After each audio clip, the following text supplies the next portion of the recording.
61번 문제, 특성 방정식이 주어져 있고 이 제어 시스템이 안정하기 위한 K의 범위를 구하래요.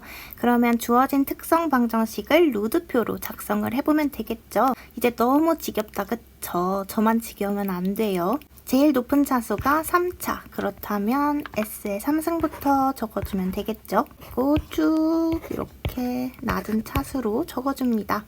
그리고 제1열, 제2열, 그리고 S의 3승은 개수가 1이죠. 1을 적습니다. 그 다음이 2 적고 이거는 이렇게 적어주는 거라고 제가 했었죠. 그러면 그 다음이 K, K를 적고 마지막으로 상수 10까지 적어줍니다. 그 다음에 여기를 적어야 되는데 이때는 이 바로 있는 2를 분모에 적어주고 이렇게 곱한 거를 먼저 적어준다고 했었습니다. 그러면 2K, 그 다음에 이렇게 곱한 거에서 이렇게 곱한 거를 뺐었죠. 그러면 10 곱하기 1에서 마이너스 10. 그럼 이거를 2로 분을 해주면 K-5가 나오겠죠. 그 다음에 이 아래 거는 여기다 적어줍시다. 분모에 바로 위에 있던 거 올라오고 그럼 K-5 분의 요거랑 요거 이렇게 곱해야겠죠. 그러면 10 K-5 그리고 이렇게 곱해야 되는데 여기는 0이니까 그냥 적지 않겠습니다. 그러면 여기는 10이 되겠네요. 10. 그러면 우리가 제1열의 부호 변화가 없어야 안정하다고 하죠. 그러면 K-5가 0보다 커야 될 거예요. 그러면 K는 결국에 5보다 커야겠죠? 그래서 정답은 2번이 됩니다. 62번 문제는 Z 변환된 함수가 주어져 있고 라플라스 변환 함수를 구하라고 되어 있네요. 지금 딱 보니까 지수 함수가 떠오르셔야 돼요. 저희가 지수 함수 2의 마이너스 AT승 이거를 Z 변환을 하면 어떻게 됐었죠? Z 마이너스 2의 마이너스 AT승 분의 Z였죠. 지금 이 꼴이랑 상당히 유사하지 않나요? 결국에 지금은 이렇게 주어져 있는 거잖아요. 그리고 이 앞에 3이 붙어 있는 거죠. 그러면 이게 원래는 시간 함수로 하면 3, 2, 마이너스 3t 승이었다. 이렇게 되는 거잖아요. 그러면 우리는 이거를 라플라스 변환을 해주면 되겠죠. 저희가 2의 마이너스 AT 승을 라플라스 변환을 할 때는 여기 마이너스가 플러스로 돼서 S 플러스 A분의 1이었죠. 그러면 이 3은 그대로 오고 그 다음에 이거를 라플라스 변환해주면 A에 3을 넣어서 S 플러스 3분의 1이 되는 거겠죠? 그래서 정답은 S 플러스 3분의 3. 그래서 4번이 됩니다. 63번 문제. 그림과 같은 논리 회로의 출력 Y는 뭐가 이렇게 복잡해 할 수도 있는데 금방 합니다. A랑 B가 AND로 연결되어 있네요. 그러면 곱하기를 해줘야겠죠? 그 다음 C가 이렇게 따라오고 있고 A, B도 들어갑니다. 네, 지금 AND로 연결이 되어 있어요. 그러면 또 곱합니다. A, B, C가 되겠네요. 근데 이 동그라미는 뭐죠? 낫이죠. 그래서 위에 발을 붙입니다. 여기도 한번 따라가 볼게요. D랑 E가 쭉 오다가 AND를 만났어요. 그러면 두 개를 곱해야겠죠. DE. 근데 여기 또 동그라미가 있네요. 이거 뭐라 그랬죠? 낫이라고 했어요. 발을 붙여야 됩니다. 이번에는 여기 끝에가 조금 뾰족해요. 이거를 저희가 5월이라고 부르죠. 5월은 곱하기가 아니라 더하기를 해줬어야 됐습니다. 그 다음에 F가 쭉 따라오고 있어요. 그러면 이제 여기 부분은 AND로 묶여 있으니까 아까 ABC 플러스 DE 여기에 F를 곱해줘야겠죠? 근데 또 주의해야 될 게 낫이 붙어 있어요. 그러면 전체에 발을 씌우는 거예요. 와, 이거 계산 어떻게 해요? 드모르간 정리를 이용하면 되겠죠? 드모르간 정리에서 저희가 알아야 할 공식은 딱 2개 있어요. 마법의 공식이죠. 이거 2가지만 알면 드모르간 정리는 다 풀 수 있어요. 이제 이거 2개 알았으니까 계산을 마저 해보러 갈까요? 이 바 큰 거를 하나 나누려면 어떻게 해야 될까요? 큰 걸 하나 나누려면 더하기로 바꾸면 되겠네요. 이 큰 거를 A, B, C, D, E 그 다음에 나눠서 이렇게 되는 거죠. 그러면 또 복잡해라. 이건 또 어떻게 하냐. 이것도 지금 여기가 더하기로 이렇게 묶여져 있는 거니까 하나로 합치려면 곱하면 되겠네요. 그랬을 때 바가 두 개가 이렇게 나란히 있어요. 이럴 때는 삭제가 되죠. 그러면 요것만 남으니까 A, B, C, D, E 여기에다가 F바를 더하면 정답이 되겠네요. 그래서 정답은 1번입니다. 64번 문제. 안정한 제어 시스템의 보드 선도에서 이득 여유가 뭐니에요? 정의를 물어보는 문제죠. 이득 여유는 위상이 180도가 되는 주파수에서의 이득의 크기였습니다. 모르셨던 분들은 좀 큰일이긴 한데 지금이라도 읽어보고 암기를 해두세요. 65번 문제는 전달함수를 구하는 문제네요. 지금 약간 제어 시스템이 어색하게 느껴지시는 분들도 있을 것 같은데 이럴 때는 이렇게 떼어서 먼저 계산을 해주시면 편해요. 이거를 먼저 전달함수를 구해보면 여기서부터 C까지 가는 거 경로가 이렇게 하나가 있죠. 그러면 2를 먼저 올려주고 그 다음에 페루프가 이렇게 있는 거잖아요. 근데 여기 잘 보면 마이너스도 있어요. 그래서 마이너스 꼭 붙여주고 이렇게 가서 이렇게 가는 거니까 2랑 3을 곱해주면 되겠죠. 그렇게 되면 1 플러스 6분의 2 그럼 7분의 2가 나오겠네요. 우선 저희가 그러면 요만큼은 구한 거예요.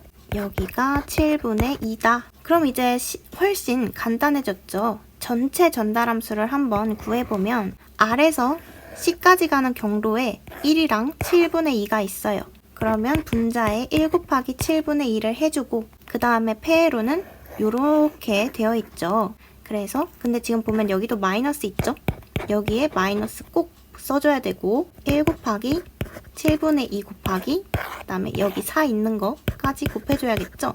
이거를 계산을 해주면 1 플러스 7분의 8 이거 계산하면 뭐죠? 7분의 15 분의 2 그러면 15분의 2가 정답이 되겠네요. 그래서 2번. 66번 문제. 미분 방정식으로 표현되는 제어 시스템의 시스템 행렬 A를 구하라고 했네요. 저희가 저번에도 이런 비슷한 행렬 문제가 나온 적이 있었는데 제가 그때 어떻게 꼼수를 부리자고 했냐면 이렇게 거꾸로 가서 마이너스를 붙이자고 했었죠. 그러면 3에 마이너스 씌우면 뭐죠? 마이너스 3 그리고 5에 마이너스 해서 마이너스 5 이게 아래에 들어가 있는 거를 고르면 되는 거예요. 그래서 정답은 3번이 됩니다. 또 정리하시는 걸 좋아하시는 분들을 위해 그러면은 정리도 해드리죠 뭐.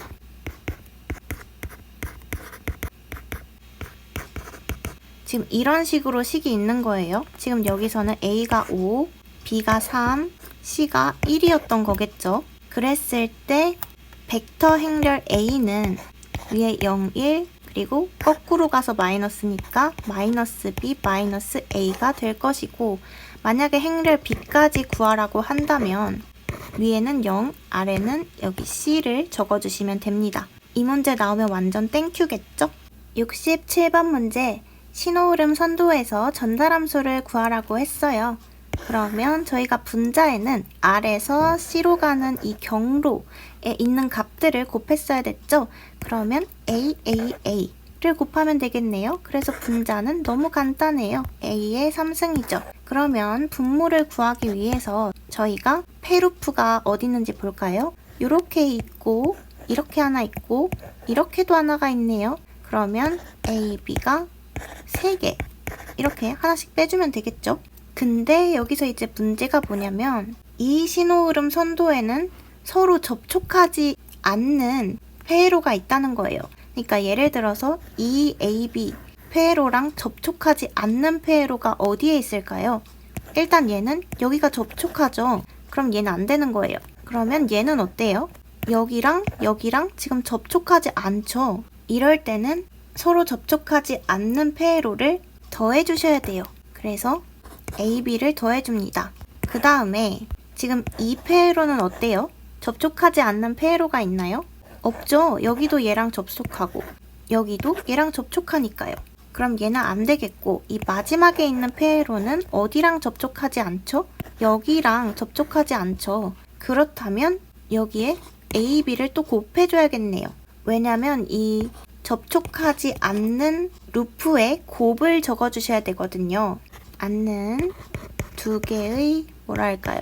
루프 이득 곱 이거를 더해주셔야 한다는 거.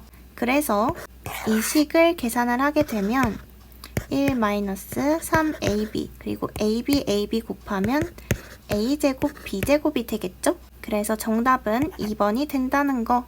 이 서로 접촉하지 않는 거 이런 것도 꼭 체크를 해봐야 한다는 거 잊지 마세요. 68번 문제는 전달함수가 주어져 있고 이때 근궤적의 점근선이 실수축과 이루는 각을 구하래요. 이 말은 뭐예요? 점근선의 각도를 구하라는 얘기예요. 점근선의 각도 알파는 저희가 어떻게 구하냐면 p-z분의 2k 플러스 1 여기에 180도를 곱한 거였어요. p를 모르는 사람이 있을까요? 극점의 수 그리고 z는 0점의 수죠. 그러면 우선 저희가 극점의 수랑 0점의 수를 구하러 갈 텐데 극점의 수를 구하려면 분모를 봐야 되죠. 분모에서 극점의 수 p를 구할 수가 있는데 아니 s를 어떻게 구하죠? 할 수도 있지만 저희는 s를 구하는 게 목표가 아니에요. s의 개수만 구하면 됩니다. 지금 보니까 S의 4승이네요. 4승. 그러면 S가 뭔지는 모르겠고 일단 4개가 있다는 뜻이에요. 그러면 P는 4개가 되겠죠. Z도 똑같아요. Z 0점의 수를 구하려면 분자를 봐야 되는데 뭐 S는 마이너스 30이겠지만 뭐 마이너스 30인 건 중요하지 않고 어쨌든 S는 1개가 있다는 얘기죠. 그러면 0점의 수는 1개가 됩니다. 그렇게 됐을 때 극점의 수가 4개였고 0점의 수가 하나였잖아요. 그럼 p-z는 4-1을 해서 3이겠죠? 이 3이 의미하는 게 뭐냐? 이 말은 k값을 0에서 2까지 이렇게 3개를 계산을 하라는 얘기예요. 그래서 이제 이 알파를 찾아가는 거죠. 그러면 k는 0일 때부터 알파를 한번 찾아가 봅시다. k는 0일 때 알파는 아래는 4-1에서 3이었고 그 다음에 k에 0을 넣고 그 다음 플러스 1 곱하기 180도 이거를 해주면 60도가 나옵니다. 마침 보기에 60도가 있네요. 이렇게 보기에 60이 있으면 여기까지만 구하고 넘어가셔도 되겠죠? 근데 만약에 k는 0을 넣었는데 보기에 없어. 그러면 k는 1까지 계산을 하셔야 되는 거예요. 그래서 k는 1일 때도 한번 구해봅시다. 그러면 0 대신 1이 들어가겠죠? 이렇게 계산을 해주면 180도가 나오고요. 180도는 지금 보기에 없죠? 근데 만약에 0도 보기에 없고 1을 넣었는데도 보기에 없어. 그러면 k는 2까지 넣어주셔야 돼요. 그래서 2를 넣었을 때는 300도. 이런 식으로 구해서 보기에 있는 거를 고르시면 됩니다. 69번 문제는 전달함수 gs가 주어져 있고 저희는 단위계단 입력에 대한 정상상태 편차를 구해야 돼요. 단위계단 입력의 정상 편차를 구하는 공식은 2p는 1 플러스 kp분의 1이었죠. 근데 지금 저희가 그러면 kp를 구하러 가야겠네요. kp는 또 어떻게 구하죠? kp는 리미트 s가 0으로 갈 때 gs를 구하면 됐었어요. 그러면 리미트 s가 0으로 갈 때 gs에는 이거를 대입을 해주면 되겠죠. s 플러스 1, s 플러스 2 분의 5. 그러면 s가 지금 0으로 가고 있으니까 여기 0을 대입하면 0분의 5꼴이 나올 거란 말이에요. 0분의 5꼴이면 결국에 무한대로 가는 거죠. 그래서 kp는 무한대가 될 거예요. 지금은 분모에 무한대니까 왜냐면 무한대에 1을 더해도 그냥 무한대인 거잖아요. 그래서 무한대분의 1. 그렇다면 이 상태 편차 2p는 0이 되겠네요. 그래서 정답은 1번입니다.